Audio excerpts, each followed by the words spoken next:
All right, another update. This is gonna be kind of part 2 of this Rover maintenance day. Not necessarily part 2, it's gonna be part of the part 1.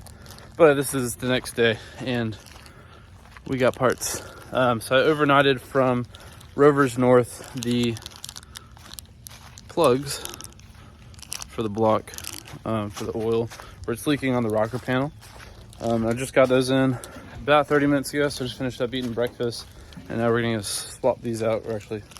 We're gonna put one in the back because it's missing, and then we're gonna swap out the one in the front and see if that helps mitigate some of the leaking oil too.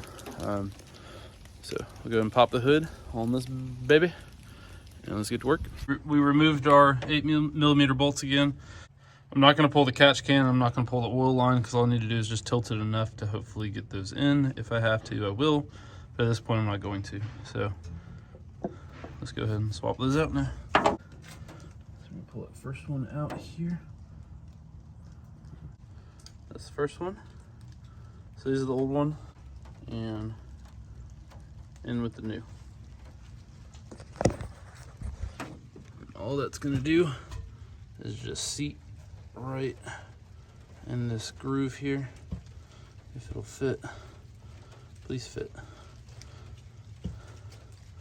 I'm just gonna press that down in there like so.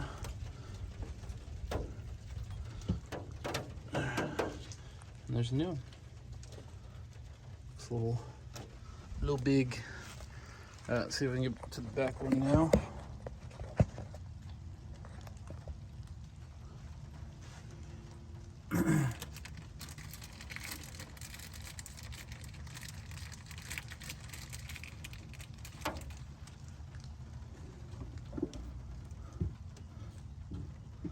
Don't think this is gonna work. No, that's gonna have to come apart.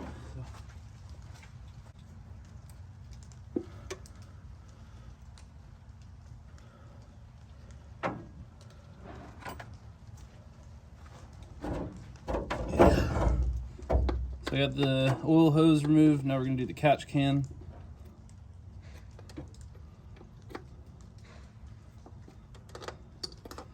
Which is supposed to be, I believe, which is one 10mm bolt on this side.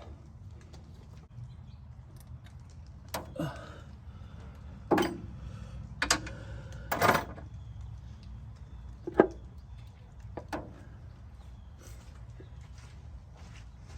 right, so I got that bolt removed. Now we're gonna go ahead and try and wiggle out the rocker panel. The rocker cover. When we do this, it kind of pops the gasket off, which is okay. Most importantly though, because you can't really get this out, you don't want to lose this. So I'm gonna pop that out. We'll put, that just pops out the rubber gasket.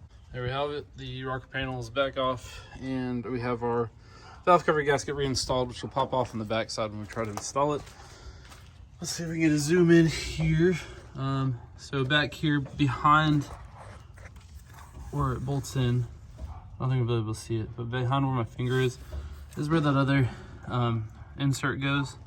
And then you can see all the oil leakage from behind there. So it's a pretty big mess back there. But we're gonna go ahead and put that other one in and we're gonna bolt this sucker back up. And don't judge me on the way my rockers look, so. All right, so the other one's installed. I didn't do a video of me installing it. Reason being is because I couldn't do both. And to install it, I went over on the passenger side and pushed all those hoses that are in the firewall out of the way and kind of in and went around the back. So we'll go ahead and button everything back up now. I'm hoping my camera doesn't fall. This is the best view I can get as of right now. Like I said, I do have a tripod mount coming in for my phone to do this. All right, so rocker panel's going in, gasket's installed. When we put it in, it's gonna catch on this back side. So when we go to like press it down, we're just gonna make sure that we check that back side of the gasket, make sure that it's seated properly. And if we have to, we'll lift it up and play around with it and get it adjusted. But you'll see as I come around on the back side here that it's probably not gonna want to play nice. For some reason, it's easier to get out than it is to get in. There it goes. So until the gasket's caught on there. So we're just gonna pop that back over. Cool. And then just reseat the gasket onto this panel cover. Do anything on this truck. So, what I'm gonna do is gonna go and slide the rubber mounts in there. That is these pieces. That's what seals the top side where the bolts go.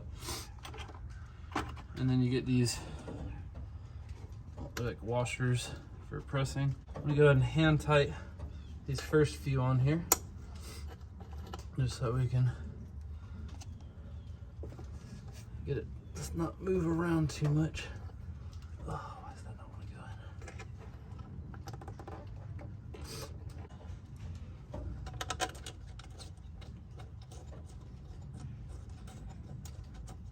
So I'm gonna put the oil catch can back on.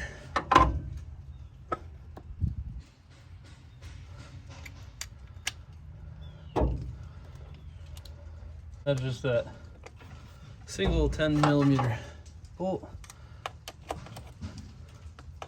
And I don't have a torque spec on this, so I'm just gonna do a good old-fashioned hand tight. This oil catch can does have an O-ring in here. Just double check, make sure your O-ring's good before reinstalling that and seeing if you need to put a new one in. And now we're gonna do this this oil line, which is just kind of pushed out of the way. Yesterday I had this clamp fall down into the motor mount, and it was impossible to get out. And it of course did not have any and of course I didn't have any new hose clamps, so I had to fish it out. So just be really careful not to lose that hose clamp if you don't have a spare. Good and tight. Gotta tighten down, and we'll just kind of check out for leakage and just make sure that it's not leaking anywhere. In the next couple of days, we got to give it a little bit more of a tighten down than we will. I don't think we will though. All right, so that's officially done. I'm done on the Rover today. It's too rainy, too muddy to be able to actually do anything. And I've also got transmission fluid coming in because I didn't realize I was out. And that is kind of the last little project thing that I have to do at this very moment that needs to get done. But probably one of my next updates is going to be rewiring the halo lamps. So if you watched my Sumter National Forest video, the fuse box on one of the lamps, I'm not entirely sure which one it was, burned out and it almost started a fire. Luckily we caught it. I smelled it because we were stopped, and we were able to mitigate the issue, but we're not sure which set of lights it went to. And I have a feeling it's these front ones, and that's why those front ones weren't working. So we're gonna probably just cut those lights out and be done with them for now. But I'm thinking about just buying a fuse block to be able to run all my accessories on through those switches and go from there. So that is going to be one of our next projects. Topping off the transmission, and then we need to do a tire rotation on this thing. So thanks for watching. I'll catch you guys next time, and should be doing another video this weekend. We're going to Rigs and Coffee, so I might do a quick little video with that one. But yeah, I'll catch you guys next time.